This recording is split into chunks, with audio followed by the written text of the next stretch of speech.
शिरोळ तालुक्यातील गौरवाड ते शेडशाळ या 6 किलोमीटर लांबीच्या रस्त्याचे काम प्रधानमंत्री ग्राम सडक योजनेअंतर्गत सुरू आहे।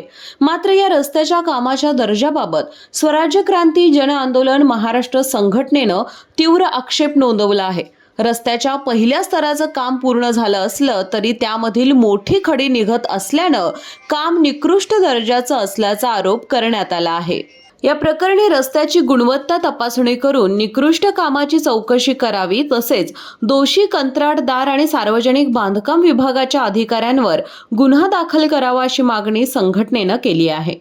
या मागणीसाठी जिल्हा परिषदेच्या समोर बेमुदत धरणे आंदोलन आणि आमरण उपोषणाला सुरुवात करण्यात आली असून संघटनेचे गजानन पवार हे आमरण उपोषणास बसले आहेत। मागण्यांची दखल न घेतल्यास भविष्यात आणखी तीव्र आंदोलन करण्यात येईल असा इशाराही यावेळी देण्यात आलाय।